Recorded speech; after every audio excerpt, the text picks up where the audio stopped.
বন্ধুরা দুপুরের কিন্তু খাবার নিয়ে একেবারে চলে এসেছে, একদম সাজিয়ে গুছিয়ে নিয়ে চলে এসেছি। দেখো গরম গরম ভাত নিয়ে নিয়েছি, তার সঙ্গে এখানে একটা শাক নিয়ে নিয়েছি, আর আছে মাছের ঝোল। এই মাছের ঝোলটা কিন্তু আজকে বাটা মাছের ঝোল।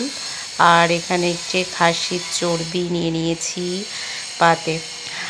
তো পাশে কিন্তু পাথর কাটার কাজ চলছে, যে কারণে একটু আওয়াজ হবে, এটাকে একটু মানিয়ে নিও বন্ধুরা।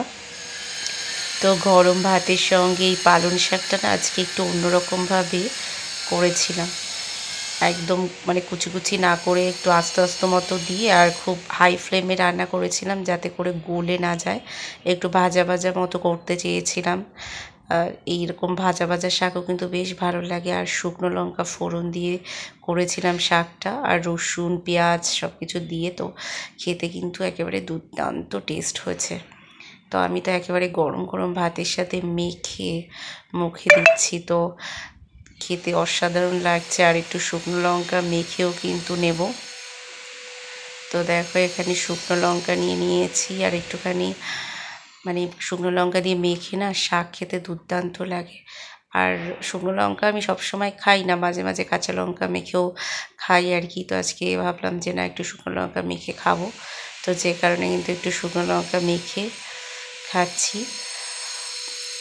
আর দুপুরবেলার মেনুতে কিন্তু একটু শাক রাখাও ভালো, আর শাক খেতে কিন্তু আমি অনেক বেশি ভালোবাসি, যে কারণে কিন্তু দুপুরের মেনুতে একটু শাক রাখার চেষ্টা করি আর কি।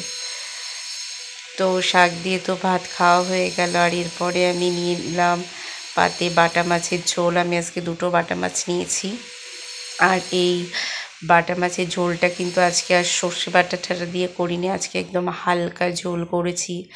একটু টমেটো, একটু রসুন, একটু আদা সামান্য দিয়ে, আর ভালো করে পেস্ট করে নিয়েছিলাম একটু শুকনো লঙ্কা দিয়ে। তো সেই পেস্টটা দিয়ে তাও হালকা করে একদম একটু জিরে গুঁড়ো দিয়ে দিয়েছিলাম। তো এইভাবে কিন্তু বাটা মাছটা রান্না করেছি, আর বাটা মাছটা কিন্তু দারুণ সুস্বাদু হয়েছিল খেতে। আর গরম গরম ভাতের সঙ্গে যখন এই হালকা ঝোলটা মেখে খাচ্ছিলাম, তখন যেন আরও সুন্দর লাগছিল খেতে। আর এই বাটা মাছগুলো না একেবারে জ্যান্ত তাজা ছিল, তো যে কারণে টেস্টটা কিন্তু অনেক বেশি সুন্দর লাগছিল। আর বাটা মাছ না খেতে খুব দুর্দান্ত লাগে, কিন্তু মেন যেটা সমস্যা হয় কাটার সমস্যা, একটু কাটা প্রচুর থাকে, তো যে কারণে একটুখানি সাবধানে বুঝে শুনে খেতে হয় আর কি।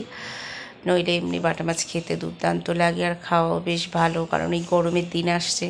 বাটা মাছ, জ্যান্ত পোনা মাছ এগুলো দিয়ে কিন্তু হালকা পাতলা ঝোল খেতেই বেশি ভালো লাগবে বড় মাছের তুলনায়। তো যাই হোক, বাটা মাছ দিয়ে তো খেলাম। তো এরপরে কিন্তু পাতে ঢেলে নিচ্ছি সেই একদম থলথল করা চর্বি। আর এখানে দুটো চর্বি নিয়ে নিয়েছি, দেখো মাটনের চর্বি। আর তার সঙ্গে আলু দিয়ে আজকে একদম লাল লাল ঝাল ঝাল করে রান্না করে নিয়েছিলাম। তো দেখতে পাচ্ছ কীরকম তুল তুল করছে একেবারে চর্বিগুলো। আর চর্বিগুলো কিন্তু আজকে বেশ কষে কষে রান্না করেছি, তো যে কারণে কিন্তু চর্বির ভেতরেও খুব সুন্দরভাবে মশলা ঢুকেছে, কারণ চর্বিটা আগে না আমি ভালো করে ম্যারিনেট করে নিয়েছিলাম। তো যে কারণে তো আগে প্রথমে ঝোল দিয়ে একটুখানি ভাতটা মাখিয়ে নেবো, আর ঝোলটার সঙ্গে চর্বিটা মিলেমিশে না একটা অসাধারণ টেস্ট হয়েছে।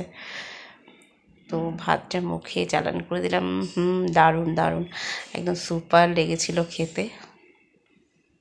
তো দেখো এরপরে আমি একটুখানি চর্বিও ছিঁড়ে কিন্তু মুখে দিয়ে নিলাম, আর মুখে দেওয়ার সঙ্গে সঙ্গে না একেবারে গলে যাচ্ছিলো যেন। আর এই চর্বিগুলো একটু নাড়ির দিকে চর্বি আর কি, আমি আবার একদম মানে এমনি যে চর্বিগুলো না ওগুলোর থেকে আমার এরকম টাইপের যে চর্বিগুলো হয় একটুখানি নাড়ির সাইডে সাইডে থাকে, সেগুলো খেতে আমার বেশি কিন্তু ভালো লাগে। তো দেখো একদম লাল লাল হয়ে গেছে, ভাত মেখেছি, আর খেতে দুর্দান্ত কিন্তু হয়েছিল। তো আজকে প্রত্যেকটা রান্নাই একদম জবরদস্ত হয়েছিল। শাক বলো, বাটা মাছের ঝাল বলো হালকা পাতলা, আর এই চর্বিটা একদমই তেলটা একটু কমই দিয়েছিলাম, তো খেতে দুর্দান্ত হয়েছিল।